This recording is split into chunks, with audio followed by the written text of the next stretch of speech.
Hi, welcome back to educator.com. This is the lesson on the respiratory system. The functions of the respiratory system includes, of course, providing tissues for gas exchange between the air and the bloodstream. Every animal needs gases to help them do aerobic respiration, and we're definitely one of them. We need oxygen gas being supplied to our tissues all throughout our life, especially the ones that are working really hard, like our muscles and our brain, of course. So having that tissue for getting gas into the body effectively and getting rid of the gas that's waste, that's very important. And along with that, the action of moving air in, the inhalation or inspiration, and moving air out of the body, exhalation or expiration. That's very important as well. It's a part of it. Also, the lungs, etc., protect the body from dehydration, temperature fluctuations, and the entrance of pathogens. It's not, of course, just the lungs. It's a lot of the upper respiratory parts, and in addition to the lower respiratory parts, are participating in this. Dehydration, the losing of fluids, it doesn't just happen through sweat. You could lose fluids out of this passageway. After all, it is an entrance, exit into the body. The temperature fluctuations, you don't want to have cold air coming in. Let's say you were in a very cold part of the earth. You're in the Arctic and you're breathing in air that is below freezing. That would be harmful to your body. So every time you breathe in air, your respiratory tract is warming that air and moistening that air so that it's not as harsh to your body. And of course, the entrance of pathogens. You don't want bacteria and viruses that you're inhaling to constantly invade your cells. So the majority of that stuff that the average person inhales is not going to attack their tissues because the respiratory tract and respiratory system is defending your body. And of course, producing sounds, vocalization. I'm doing it right now. When I expel air across my vocal cords and I manipulate them in addition to my mouth, tongue, etc., you're going to hear speech. So when it comes to the breakdown of what's in the respiratory tract, we can look at it at the upper respiratory tract and then the lower respiratory tract. So the upper respiratory tract is going to include everything from the nose down to the throat. And so if we start with our first slide here, we're going to begin with the external nares. And that is a fancy term for nostrils. So these are my external nares. The hole that actually leads into that opening into your respiratory tract, we can call the vestibule. And vestibule basically means like entrance or doorway. And there are other parts of the body where the term vestibule is used. So here, the actual holes in my nostrils, that entrance is called the vestibule. The nasal septum. Septum is a term used in other parts of the body as well. Like there's a septum in your heart that separates, for instance, the two ventricles from each other. And in this case, the nasal septum is separating the two sides of your nasal cavity, where your nostrils are, and the nasal conchae. The nasal septum is partially cartilaginous. So right here in blue, this is soft bone. This is cartilage of your nasal septum. And then a little bit further back, a little posterior / slightly superior, you can see that this is bony. It's the perpendicular plate of the ethmoid bone. That's a good portion of your bony nasal septum, straight back here. And then just inferior to that is the vomer bone. And then the palatine bone is another part of it. So a few different bones make up the bony nasal septum. This particular image is great from Gray's Anatomy. It's just a perfect sagittal cross-section straight through the middle of this nasal region. And then, of course, the nasal conchae. If we were to look at other parts on the sides or lateral to this septum, the nasal conchae are those twists and turns of mostly the ethmoid bone. There are a couple other bones involved, but the ethmoid bone is the majority of that twisty-turny passageways leading air into the body. And along that, you're going to have the production of lots of mucus. And the mucus serves many purposes. One of them is catching dirt, catching bad stuff before it gets deeper and causing infections. When you're sick, you're going to produce a lot more mucus, and that makes sense. Upper respiratory tract, number 2. So if we keep looking at this area in the upper part of the respiratory system, the nasal mucosa is mainly in the nasal conchae region. But the reason why I'm listing it here is as you breathe air in and it ends up going down into the throat or the pharynx, the nasal mucosa not only is catching bad stuff, bacteria, viruses, etc., that you're breathing in, it also warms the air and moistens the air. Very important, so it's not as harsh to your lungs. If you think about it, the air in this room right here and possibly where you're at on Celsius scale is probably low 20s, 20 to 22 degrees. Fahrenheit scale, 70 to low 70s. That's room temperature. But your body temperature, Fahrenheit, 98 point something. Some people's 98.6, 98.2, what have you. That's a big difference. So when you breathe in air, it warms it a bit, gets it close to your body temperature so it's not as harsh to your lungs. And of course, the moistening of air, very important too. You can say that the nasal mucosa humidifies the air, adds moisture to it as you're breathing it in. The pharynx, also known as the throat, we can separate into three different parts. And here they are from top to bottom, superior to inferior. The nasopharynx is the part of the throat that's adjacent to that nasal cavity or nasal conchae that you can see in here. So here are those, or at least a part of those little twists and turns of the ethmoid bone. And so that nasopharynx region is the connection where every time you swallow, you're going to get a little bit of mucus drainage. I know it's nasty, but that mucus drainage is going to go down your throat.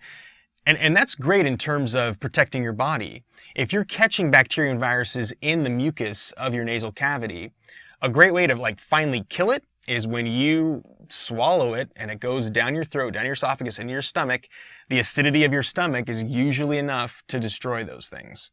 The oropharynx, oro coming from oris or mouth, oral, that's the area of the pharynx that's adjacent to the tongue. So this is the tongue, kind of a weird looking tongue, but that's how it looks when you have a sagittal cross section and it's inside the mouth. That's what the tongue looks like. And right here, that's called the soft palate. The most posterior or dorsal part of the palate is actually soft compared to the hard palate. And so the part of the throat that's adjacent to there, as you're eating something, swallowing something, that's going to be passing through there. You also can breathe through the mouth. Really, your nose is meant for that. If you've done a lot of mouth breathing, you've probably noticed that it tends to dry out the mouth over time. And you're also not going to get that really good humidifying of the air that you get with breathing in through the nasal region. So that's the oropharynx. And finally, the most inferior part, the laryngopharynx, because the larynx is right there. So here we have, it's kind of like a fork in the road. Posterior passageway here, that is the esophagus. So when you do drink fluids, swallow, like I just did, swallow food, for instance, it's going to go down the esophagus. This is the larynx, and right here is the epiglottis. That's a flap that's going to close on top of this passageway so that when you do swallow, you don't want fluid and food going down into your lungs. That could cause you to aspirate and cause you to stop breathing and kill a person. So the laryngopharynx is that lowest part of the throat that's adjacent to the larynx. So when we look at the larynx, there are several parts involved, and that's, this part right here. We say voice box, we're talking larynx, but there's more to it than that. If we start at the most superior part of the larynx, like I mentioned in the previous slide, the epiglottis, which is right above the glottis, that's what that epi means, being above something. Every time you swallow, the epiglottis flaps down. It's a flap that closes on top of the glottis, and the glottis is the opening into the larynx passageway. Every time you swallow, that epiglottis is supposed to flap down, and the glottis is supposed to close so that fluid and solids are not going into the larynx and the trachea, your windpipe leading to the lungs. And we'll talk more about the glottis in a bit with respect to the vocal folds or vocal cords. The cartilage, there's a lot of cartilage involved with the larynx. Real quick before I move on, the epiglottis is this structure right here. This is a cross-section, once again, a sagittal cross-section to the larynx. It's like we're looking from the side view. So this is the epiglottis when it's not closed. So every time you swallow, it does close. So this person is not swallowing currently. You can't see the epiglottis in this shot, but if it were raised, you would see it poking out next to what's called the hyoid bone right there. So that would be where the epiglottis is. The glottis is just inferior to it, and you'll see a picture on the next slide of it. That's right in this region here. The cartilage, lots of cartilage going around, soft bone that's protecting your throat, protecting your airway. The thyroid cartilage is the most prominent one. The Adam's apple, if you've heard of that term, we're referring to what's called the thyroid cartilage. I'm going to do that in red. So here is the thyroid cartilage. And from that side view, if you were to take a cross section through it, we're seeing part of the thyroid cartilage right here. So that is that typical looking Adam's apple that everyone has, not just men. People say, oh, a man has an Adam's apple and a woman typically doesn't. Well, a woman has all these structures as well, but an adult female, because of differences in sex hormones, it's typically not as visible. As a male goes through puberty, the size of the vocal folds and the larynx in general is going to become more visible. The vocal folds especially are going to get broader and larger, and that's going to have an effect on their voice. Your voice tends to drop when you age, go through puberty. And female voice changes a bit too, but not as dramatically in terms of the octave shift. So that thyroid cartilage, a major component in protecting the larynx, and that part that's most obvious right here that's sticking out, that's called the laryngeal prominence. It's a very prominent part of the larynx. And then the cricoid cartilage is just inferior to that. That's number 7 here. Here's the cricoid cartilage. Here it is in this little view. And in between those two cartilages, there's a ligament. There's another ligament right here. This is actually the laryngiohyoid ligament because it's connecting this part of the larynx to the hyoid bone, which I'm going to mention next.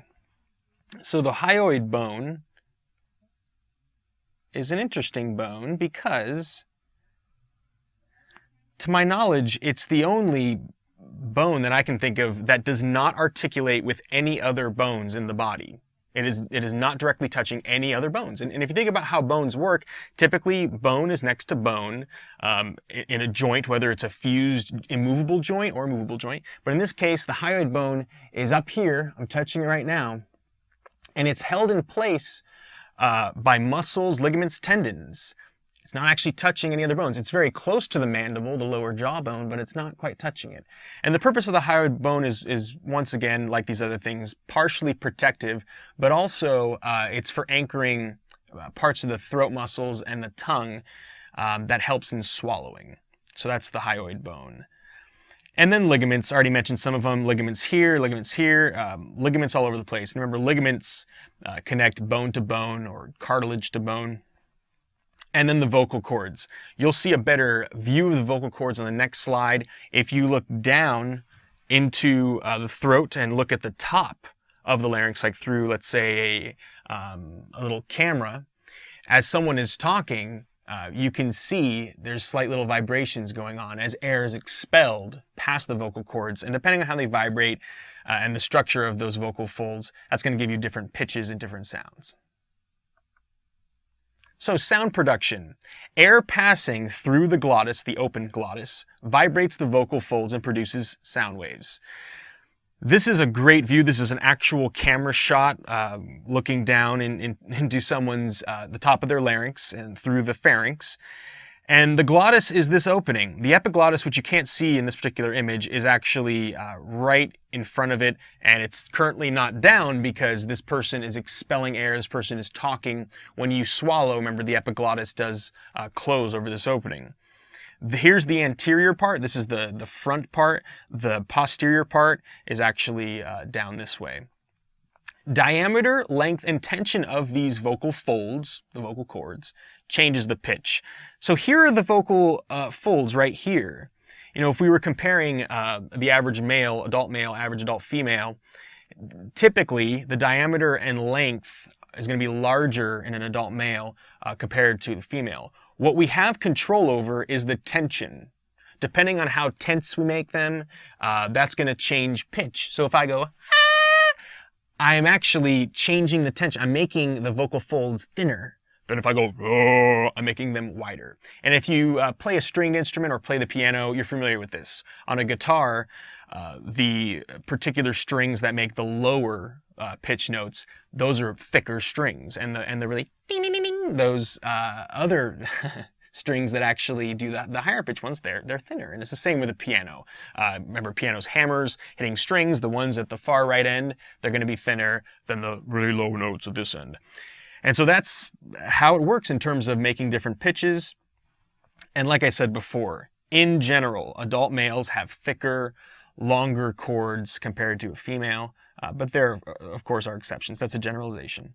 Speech, what I'm doing right now, is a combination of phonation, just making sound, and articulation, actually making different types of specific noises and specific manipulations of that sound.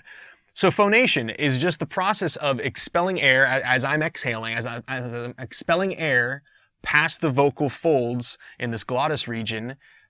But articulation is when you take that sound and do what I'm doing right now. Movements of the mouth, lips, and tongue are going to manipulate that sound to make speech that's audible and understandable to somebody. If I didn't have my tongue, I could not make a wide variety of noises or letter sounds. So a T, when you make a T sound, there's a very specific movement that your tongue has to make to make that T sound. If my tongue wasn't there, I'd still have the phonation ability, but my articulation would not be there. Trachea. So we are now into the lower respiratory tract. Remember that the upper respiratory tract is from the nose to the pharynx. We just started the lower respiratory tract with the larynx, and we're definitely in the lower parts here. So the trachea, if you follow the path of your larynx, right here, I'm actually touching part of the trachea. If I press in, not too much, because I don't want to suffocate myself, but if I press in a little bit, I can feel little rings here. And as I'm talking, I can actually feel vibrations, air going up here and then through the vocal cords, etc. So the other parts of the trachea you can't feel because it goes behind the manubrium, these parts of the sternum, but you can touch this part. And actually, this is where they would do a tracheostomy or tracheotomy to bypass the upper respiratory tract to help someone breathe. And I'll talk about that more in a sec. But the trachea is known also as the windpipe. This is that tube that's getting air into the lungs. It is a tough, flexible tube with cartilaginous rings. And you can see those rings, as I mentioned a second ago. I could feel them if I rub right here. Those cartilaginous rings are kind of C-shaped, but pointing this way, because the posterior or back portion is really not covered with cartilage in the sense that the anterior portion is. And the reason behind that is, if you remember from the previous slide, the esophagus is behind it. The esophagus is that food tube or liquid tube that's posterior to this. So every time you swallow and a chunk or bolus of food is being moved down your esophagus, you want slight flexibility for your trachea to kind of accommodate that. So there's slightly less cartilage in the posterior portion so that there is a little bit more flexibility when you do swallow something. So it is slightly flexible, not as much as these more posterior parts of the respiratory tree. We're going to get to that in a bit. Respiratory epithelium. So if you watch the previous lessons on the different types of tissues in the body and what epithelium is, epithelium, a reminder, is those cells that cover the outer surface of an organ or the innermost surface, usually where there's a passageway, a lumen for air, liquids, foods to go through. In this case, air is passing through. Every time you breathe in, every time you exhale, air is going back and forth.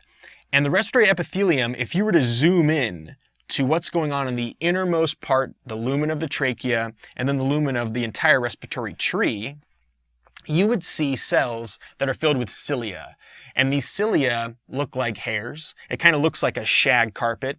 My grandmother's house, the house she used to live in, had a green shag carpet, very 70s. And really, cilia looks like that. And they're constantly brushing up mucus, constantly. If you didn't have those cilia bringing mucus generated from down here up and out, up into the throat, you could drown in the fluids that are produced in the lungs. Every time you hack a loogie, That's where that loogie, that spit is coming from. Yes, some of it is saliva, but we experience that when we have a cough, when we are sick and there's excess mucus production. We really do notice what those cilia are doing. People who smoke tend to destroy the cilia lining these passageways, and we don't typically regenerate them.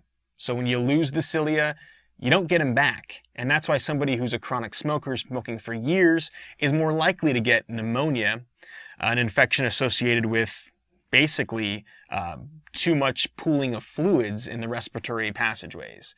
But a healthy person is able to get those fluids up and out. And the mucosa here in the trachea resembles that of the more superior structures. The production of mucus here is very similar to what you're going to see in the mucosa of the nasal passageways and into the pharynx. When we go a little bit more inferior, we get to the bronchi and the bronchioles. Bronchioles basically means miniature or tiny bronchi. So this is plural, the word bronchi. A bronchus, we would replace the I with a US, is one of them. So here, right here on this picture, is one bronchus. Here's the other bronchus. And these are actually called the primary bronchi. Primary bronchus on the right, and this is the left primary bronchus. So there is one for each lung. This is an anterior shot. We're looking through the chest of this person. So even though this is on your left, this is where the right lung is. This is where the left lung is. So right primary bronchus, left primary bronchus. And it goes in sequence from primary to secondary to tertiary. As I said, this is the primary one. These in here would be your secondary bronchi branching off of it, and then you get into your tertiary bronchi. So it is like a branching tree that's upside down. And they do get smaller in diameter as you move along, and they have less and less cartilage. By the time you get to what are called the bronchioles, which are branching off of all of these tertiary bronchi, you're not going to have any cartilage at all.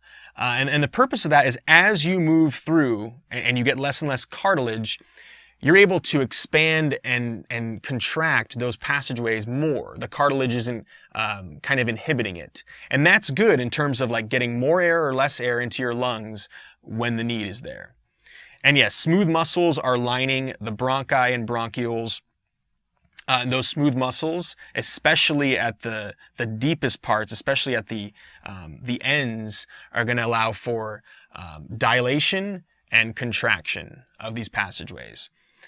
The bronchioles, as I said, are like little tinier branches that are coming off of the tertiary bronchi. The tiniest little branches leading to the leaves, and the leaves, if we're going to continue that analogy of a tree, would be the alveoli coming up in the next slide. With the little drawings I'm making here, I'm not even doing it justice. There are so many bronchioles. And like I said before, the cartilage that you see, these little grayish rings, you can see they get reduced and reduced as you get into the tertiary bronchi. When you get to the bronchioles, no cartilage. And you're having a much thinner tube. You've got that respiratory epithelium still in there.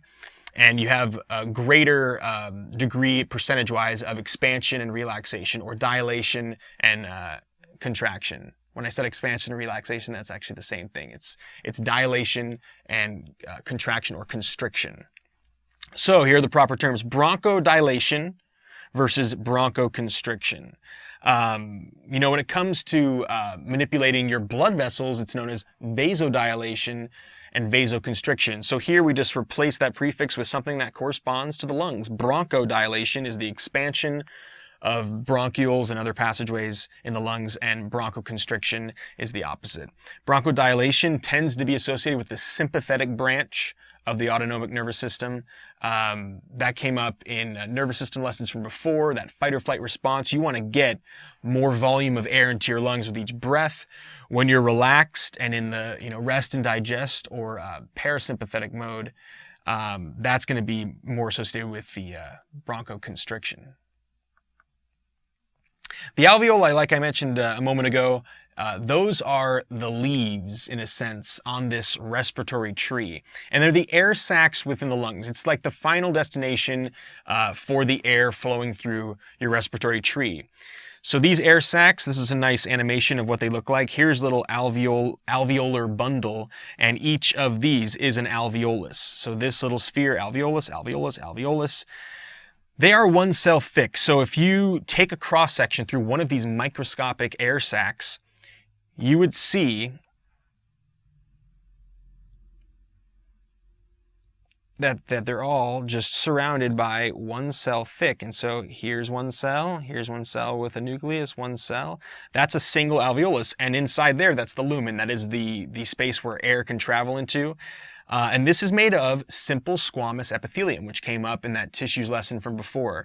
Just like capillaries, the smallest blood vessels of your body, being 1 cell thick, these are also 1 cell thick. And this is very interesting. Right here, when we look at the red and the blue, that's a capillary network surrounding the alveolar bundles. And it's great that air only has to pass through 2 cells. It passes through the cells of the simple squamous epithelium around this alveolus, and then it goes into the capillary. And the wall of that capillary is also simple squamous epithelium, and so you have very adequate diffusion. Think if it was like 10 cells thick, it would be harder for air to travel through. It wouldn't happen as quickly and as efficiently. Each lung has approximately 150 million alveoli. So about 300 million alveoli in your lungs as a whole. That's amazing to think about. And these are very tiny air sacs. People who tend to smoke tend to damage these little borders between the alveoli. They tend to pop them and make the holes bigger, the spaces bigger in their spongy lungs. And you might think, well, if they make the spaces bigger, oh, that's great, then they can get more air in there. It doesn't work that way. You want to have a large surface area, meaning having lots of different tiny bubbles or tiny alveoli is going to make it more efficient in terms of getting a lot of air into your bloodstream rather than having bigger holes.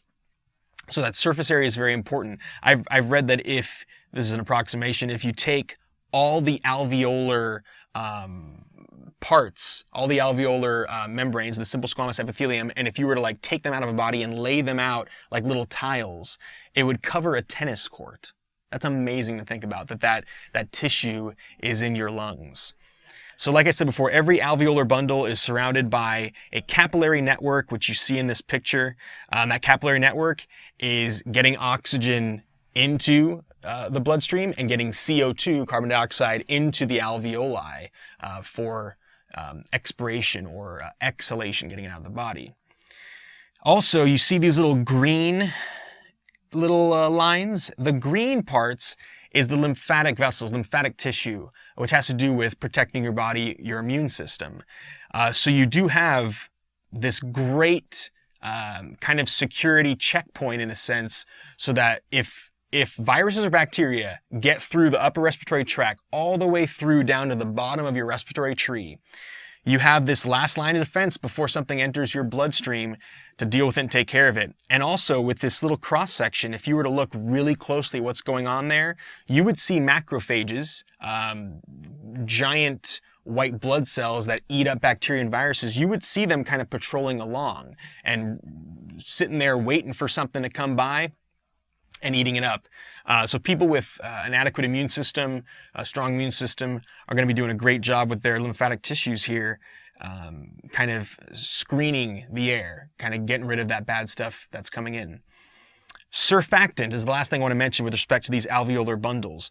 Surfactant is a chemical that's a combination of phospholipids and protein that has to do with reducing the surface tension. So if it wasn't for surfactant, your alveolar sacs would tend to collapse. We don't want that to happen. Surface tension is a good thing because it has to do with getting stuff out of the air into water. And we want to get stuff out of the air, specifically oxygen, into the fluids of the body, into through the alveolar wall and into our capillaries. But if the surface tension is too high, these little bubbles, you can think of them as being like little bubbles in the air. They would collapse. They would cease to be how they should be. So surfactant is this secretion right next to that liquid part of it that helps keep the alveoli expanded properly so that we can continue to breathe air. Now, if you don't have enough surfactant, the little air sacs could collapse. And the problem, one of the many problems with some premature babies, is if they're born very early on in the third trimester, let's say they're 2.5, 3 months premature, not only are their organs in general underdeveloped and they're very small weight and they tend to lose heat fast, there's a lot of factors that are a problem, but the amount of surfactant that baby has produced is not nearly what it should be when they're born.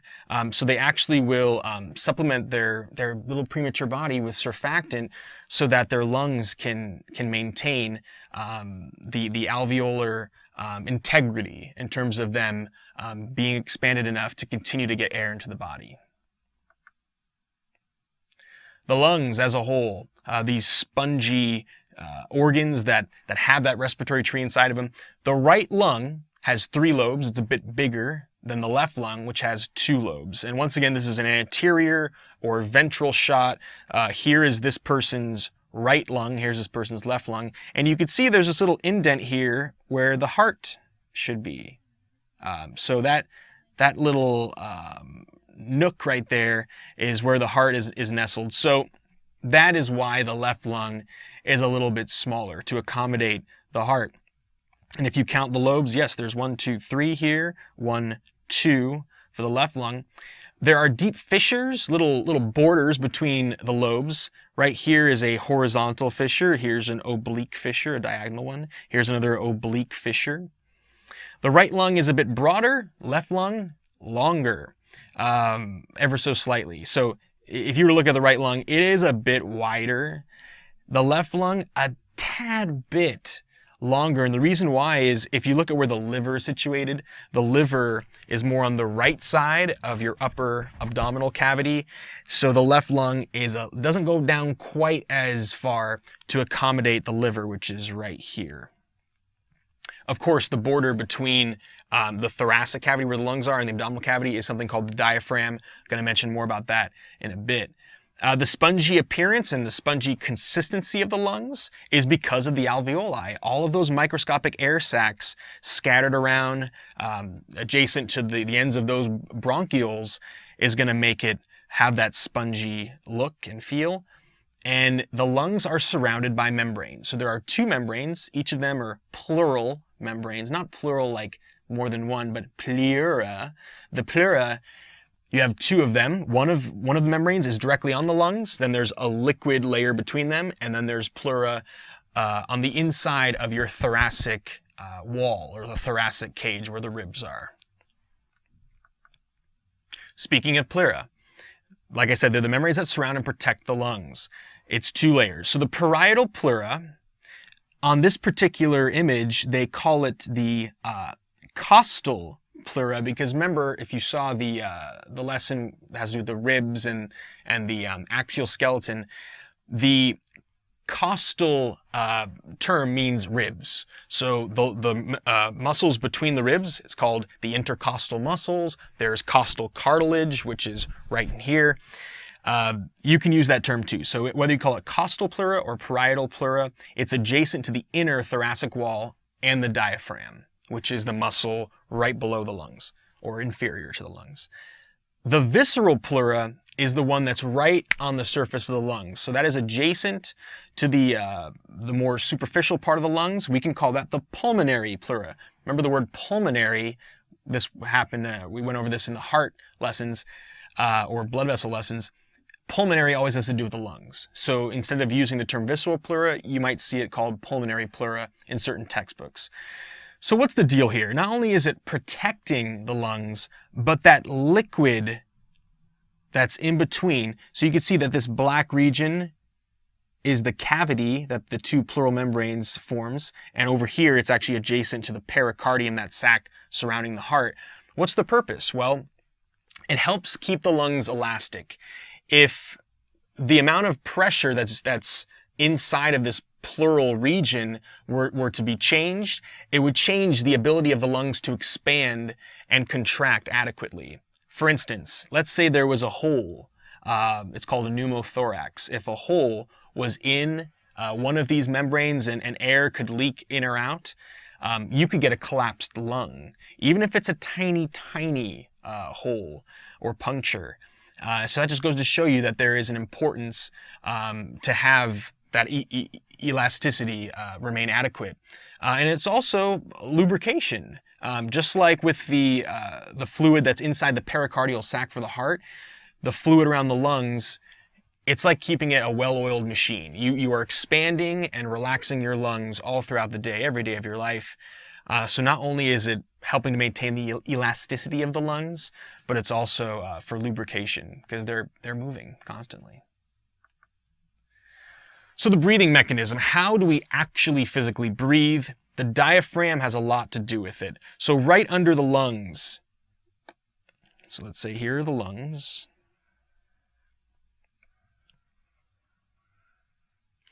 Underneath there, you're going to have this dome-shaped muscle that goes right under the lungs and curves around and is attached to the most inferior parts of the rib cage.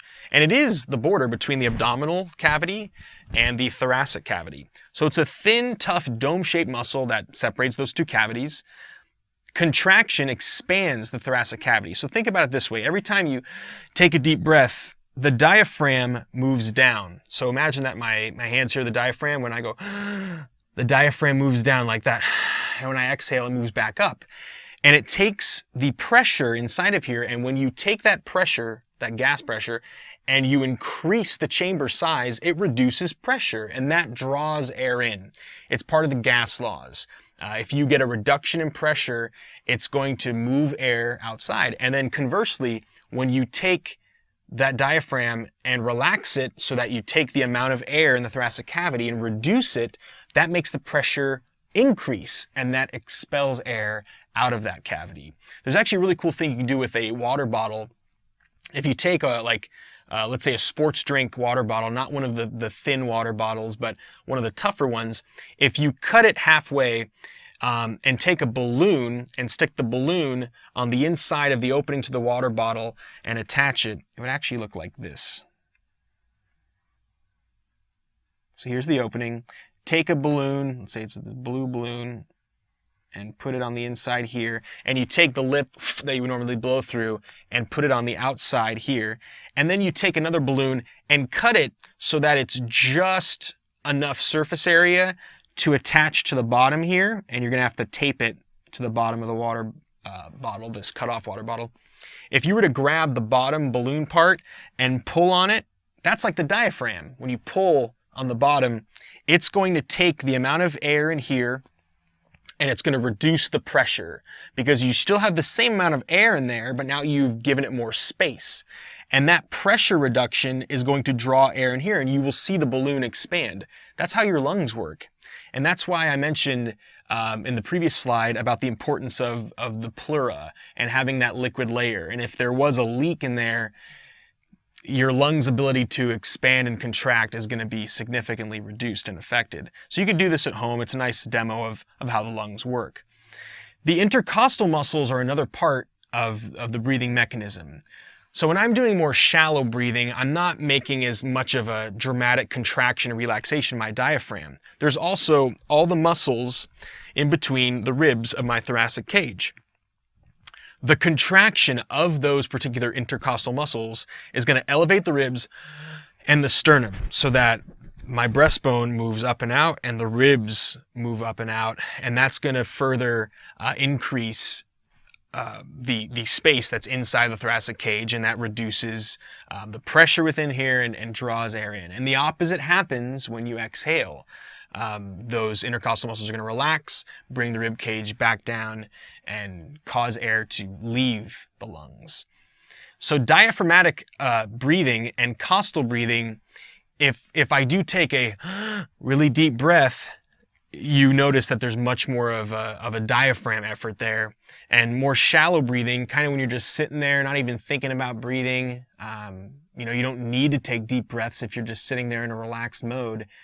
You don't need to have that deep kind of breathing, and they call that costal breathing because just moving your chest a little bit up and down is going to be enough to get air in and out.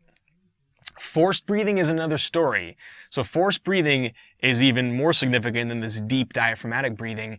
That could be due to stress, overexertion, hyperventilation could accompany this. So forced breathing is where your abdominal muscles and other accessory muscles are going to assist with getting air in and out.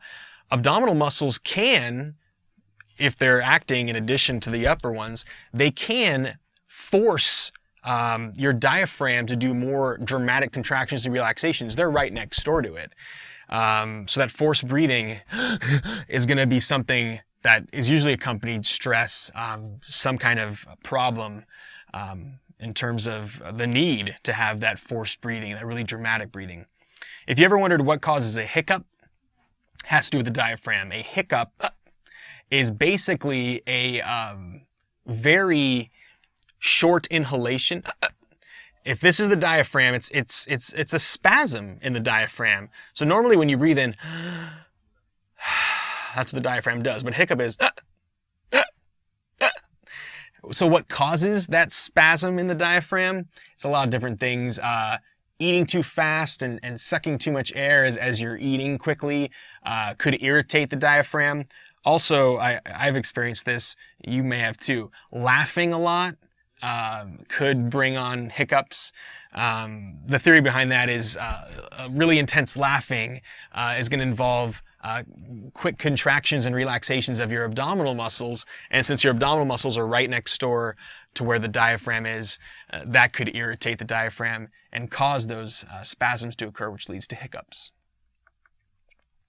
All right, when it comes to respiratory volumes, this describes the different levels of breathing in terms of how big of an inhalation are you taking, how big of an exhalation are you making. If we start over here, this line here, that's just called tidal volume. It's kind of like your regular breathing when you're just at rest. And I know on the y-axis here it says milliliters per kilogram, but I think it's easier to think about just the total volume involved. For the average person, this is about half a liter, 500 milliliters. So I'm gonna move my pen along here and show you what's involved. So here we go. So I'm taking inhalations and exhalations that are just very shallow here. Here comes a big one.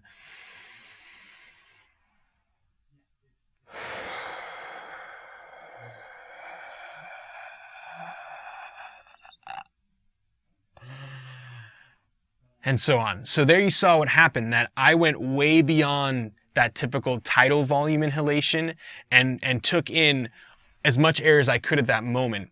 And that's called inspiratory reserve volume. So your lungs can take a lot more air in than you normally do with this tidal volume, just 500 milliliters in, 500 milliliters out. And here I went another, maybe close to a couple liters. And that's when you need it. So if you're taking a big breath because you're going to hold your breath or you're getting ready to do something, you're going to need to take a bigger breath there. And that's known as the inspiratory reserve volume, which is the amount of volume your lungs can go past that tidal volume. And then I exhaled so much, I even exhaled past that tidal volume level and tried to exhale as much as I possibly could out of my lungs. Below the tidal volume, they call this expiratory reserve volume. And it stops here instead of going all the way down to zero because you don't want to let every last bit of air out of your lungs or your lungs would collapse. If you take all the air out of your lungs, there'd be no air pressure or gas pressure and it would cause the lungs to just deflate. And a collapsed lung is not good for breathing. So there's typically what's called residual volume. It's, I think, a little less than a liter in the average person. So residual volume is the amount of air that tends to stay in your lungs. Now, if you get hit really hard, let's say in the abdominal area, that could cause someone, they say, oh, they've lost their breath. They got the wind knocked out of them is another way for that to be expressed. That could cause some of that residual volume to be expelled and the person's going to have trouble breathing. So it's good that residual volume is kept in your lungs so that your lungs don't collapse. Right here, this inspiratory reserve volume plus tidal volume, this should actually be phrased as inspiratory capacity. So this is your total volume for the amount of inhalation that you can take in terms of the amount of air. So inspiratory is like saying, the quality of inhaling. So inhalation and inspiration, same thing. They're synonyms. All of this area below tidal volume, the amount of air that you can exhale below that, including the residual volume, that's called the functional residual capacity. So that's ERV plus RV. And then the total amount of air from the total max you could inhale to the total max you could typically exhale is called vital capacity. That's the range you have control over. So it's a lot. And of course, you don't want to get rid of this. But if you add together the vital capacity and residual volume, that's the total volume of air that you could possibly contain in your lungs. That's known as the total lung capacity. And of course, this is variable in terms of the precise measurements. I mentioned 500 milliliters earlier for the tidal volume. In someone that's really petite, it'll be less. In someone that's really large and has really large lungs, it can be a bit more. Partial pressures of gases is what actually gets gas in and out of the alveolar sacs in your lungs, and getting it into your lungs for that matter. The major atmospheric gases, if we look at the big four: nitrogen gas, oxygen gas, water vapor, and carbon dioxide. Nitrogen gas is about 78% of the atmosphere. Oxygen gas is close to 21%. And the rest is these two and other ones that make up a tiny percentage of the atmosphere, like argon, etc. So partial pressures determine how much of each gas will flow into and out of liquid from the air. And it all comes down to diffusion. Yes, you are actively expanding the lungs and contracting them in terms of the muscles' effect on expanding and contracting the lungs, but the movement of air in and out really comes down to diffusion. You're not using active transport or ATP to drive oxygen in and to drive CO2 out. It's diffusion, which is that passive natural process. So that's why it comes down to pressures. If the pressure is higher here than here, the gas is going to go that way. And that just comes down to gas laws. It's going to drive gas to where there's less pressure. And of course, altitude can have a dramatic effect on pressure. The reason why some people get short of breath when they go high up in the altitude is because if you look at the atmospheric pressure and partial pressures of gases at sea level, there's a lot more oxygen in terms of the pressure and the amount of oxygen that's in the atmosphere at sea level. You go up, let's say, 2,000 meters, 4,000 meters, you're going up really high in the mountains. There's a lot less gas, specifically oxygen gas. So the partial pressure of oxygen at that altitude, much less. So the amount of oxygen that is then going into the liquid layers of the alveoli is going to be less. So people end up having to take more inhalations to accommodate and to get that oxygen in there. And that can lead to, like I was just explaining, shortness of breath, lightheadedness. People are more likely to pass out from having less oxygen entering their lungs. So altitude, definitely a player that makes sense in terms of partial pressures. Oxygen, the reason why it moves out of alveoli, and I mean out of, meaning once oxygen comes into the bottom parts of the respiratory tree, it moves out of alveoli into your bloodstream, is because if you look at the amount of oxygen in the capillaries that are going up into the alveolar bundles, the pressure, partial pressure of oxygen is greater in the alveolar sac than it is in the capillary, and that's why oxygen goes into the capillary. Conversely, it's opposite when you look at CO2. If this is an alveolar bundle, and here's the capillary going right next to it, and here's another capillary going right next to it, CO2 pressure is going to be lower in the alveolus than it is in the capillary. So in the capillary, CO2 pressure is greater because CO2 is that waste product you get from the cells doing aerobic respiration. You want it to go back to the lungs, so your capillaries are taking it back into here, and because of the fact that the partial pressure of CO2 is greater in your capillary than it is in here, the CO2 is going to make its way from the capillaries into the alveolus, allowing you to exhale it. And it's the opposite flow with oxygen because the partial pressure is flipped with that gas. If you look at this particular graph here, it shows you in the different parts of the atmosphere and in the body how the partial pressures work. Notice with nitrogen, it's almost the same throughout. In the atmosphere, the partial pressure of nitrogen a little greater than within the body. It doesn't change much in the body. Nitrogen is such a major part of the gas that we inhale and a major part of the gas that's found in the bloodstream. That's not going to change that much. But when you look at oxygen, look at the percentage in terms of the partial pressure of oxygen in the atmosphere and how it gradually gets lower. The partial pressure of oxygen can only drive it so far deep within the body. So it does get to our cells, but the relative amount of oxygen that's in the cells of our body compared with the amount that's in the atmosphere, it's significantly less. The alveolar gas, this is the gas that's actually in the alveoli. Here's the partial pressures in arterial blood, taking that blood to the body out of the heart. And then venous blood, this is the blood going back to the heart. And like I mentioned earlier, this is partial pressures within cells. And finally, some respiratory conditions and disorders. Asthma is chronic bronchoconstriction.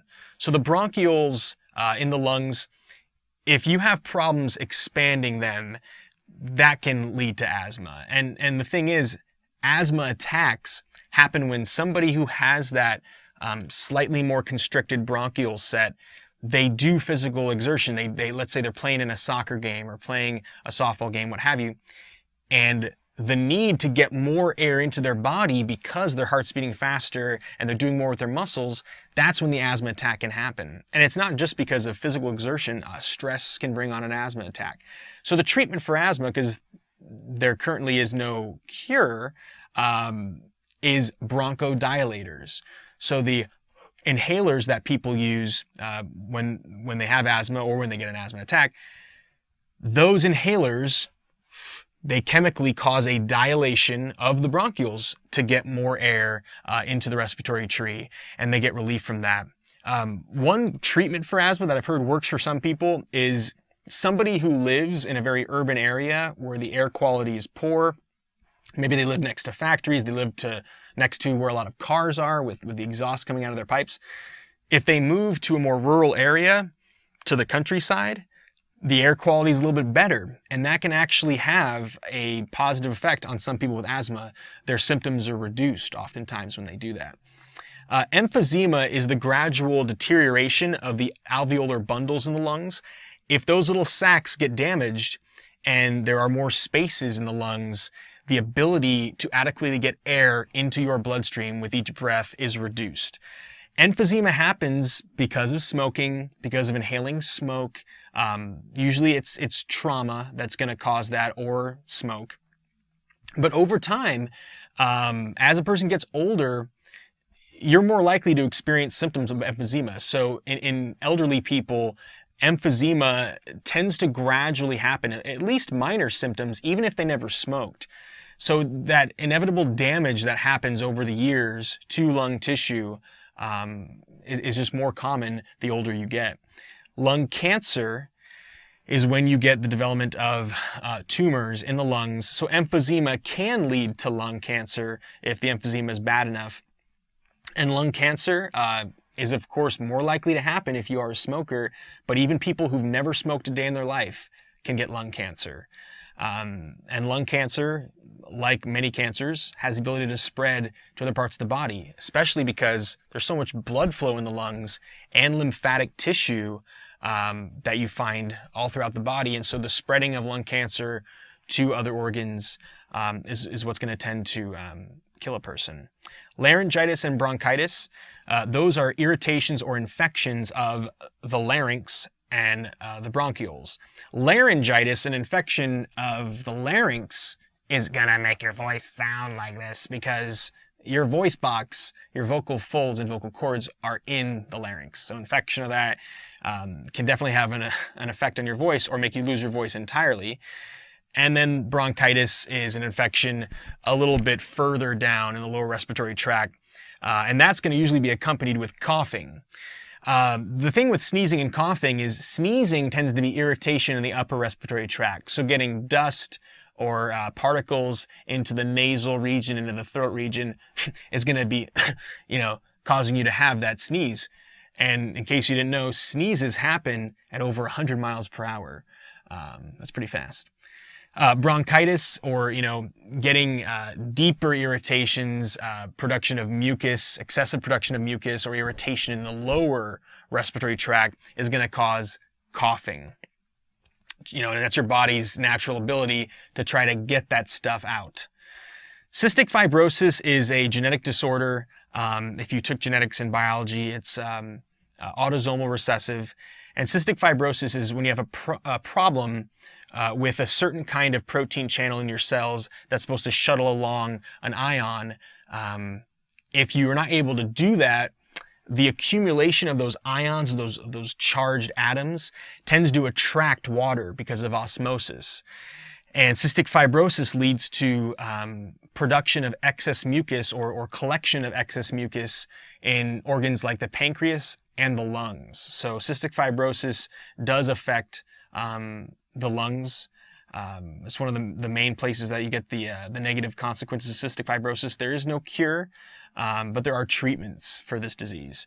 Decompression sickness, also called the bends, tends to happen because of dramatic altitude changes, or more commonly, if a scuba diver has dove really deep and they come up way too quickly to the surface, because they were down low and they had a highly compressed oxygen tank getting oxygen to the lungs.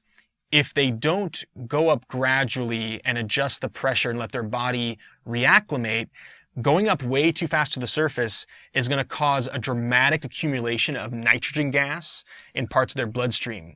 And it can kill a person. And it can be very painful in terms of the accumulation of nitrogen gas in the joints.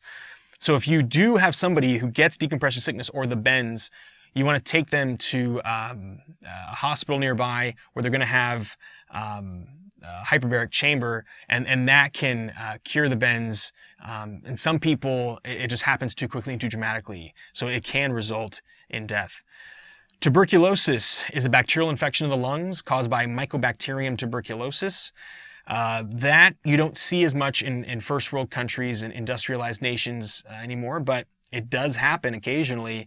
And when this bacteria gets into the lungs and goes through a binary fission, the bacteria divides and moves around the lungs, you can get the development of these things called tubercules, these little sacs of bacteria. And as they grow, and as these the bacterial colonies continue to grow, the tubercules, they can break and cause bleeding, cause massive lung bleeding, and that's why the coughing up of blood is associated with tuberculosis, and it used to be called the Red Death. So if you don't get the treatment with antibiotics early on, it can lead to death. There's a test they do where they make a little injection in your forearm, and there's a little puffy bump, and you go back a couple of days later, and if the bump's gone away, that means that you don't have antibodies to tuberculosis. You've never been exposed to it. It means you're not sick with it. If that bump does not go away, it means you've been exposed to TB. You've been exposed to tuberculosis, that particular bacterium. Just because you've been exposed to it and it's gone into your body, it doesn't mean you have the infection. To see if they actually have the tuberculosis colonies in their lungs, they do a chest x-ray, and that chest x-ray will reveal whether or not you have those little tubercules, those little sacs, and they appear in an x-ray, and if you have them, that means you are sick with tuberculosis. SIDS, sudden infant death syndrome. This kills thousands of babies per year in the United States alone. All the answers with SIDS are not known, but what they do think is that the way you place your baby in the crib can have an effect on whether or not SIDS can happen, but it's not foolproof. So SIDS, it typically happens when the baby has gone to sleep, they stop breathing, turn blue, and pass away. They think that one of the parts of the brain in babies that has to do with it is early on in that infant's life, the respiratory centers associated with the medulla oblongata and the lower parts of the brain are still establishing themselves with how they connect to other parts of the cerebrum and other parts of the brain, and that might have something to do with it. So if you do have an infant child, talk to the pediatrician about how to maximize the chances that the baby will not die from SIDS. Pneumonia is, it could be viral, but it's typically a bacterial infection that causes production of lots of mucus at the base of the lungs where you have those bronchioles and alveolar bundles. And pneumonia can be fatal. It can be cured, but it does lead to death of some people. It's going to tend to kill somebody who is much older, who has been a chronic smoker, because like I mentioned earlier in the lesson, people who smoke a lot tend to damage the cilia that are meant to sweep up the excess mucus so that you don't drown in your own fluids produced down there. So pneumonia has to do with basically drowning in the fluids within the lungs, but it can be cured. A pneumothorax, like I mentioned earlier, is getting a leakage of air into the space between the pleura, and air leaking in there can collapse a lung, and that can be fatal as well. Carbon monoxide poisoning, or CO poisoning, unlike CO2, carbon monoxide is just CO. And carbon monoxide, if you look at how it attaches to the heme group, the hemoglobin molecule on red blood cells, is meant to attach oxygen, right? You want oxygen to be carried by heme on hemoglobin, because red blood cells are like little oxygen raft. But when you look at the affinity for CO, carbon monoxide, with respect to heme, it's like more of a magnet. Carbon monoxide will attach to heme much more efficiently than oxygen gas. So if there is a carbon monoxide leak in someone's house, it's because maybe there's a gas leak in one of their gas appliances, an oven, whatever. If all the windows are closed and there's no way for the air to leave a room, the buildup of carbon monoxide can gradually kill a person. Carbon monoxide is odorless, tasteless, colorless. Sometimes a carbon monoxide leak will be associated with a leak of a chemical that does have a smell. It's called beta-mercaptan, but fire departments especially, they recommend that everyone gets a carbon monoxide detector in their house. And it's not very expensive. You just plug it into one of your outlets, and if there is enough carbon monoxide in the air, the alarm will go off, and that means get out of your house immediately, call 911. So it's recommended you get a carbon monoxide detector. It can save lives. Thanks for watching Educator.com.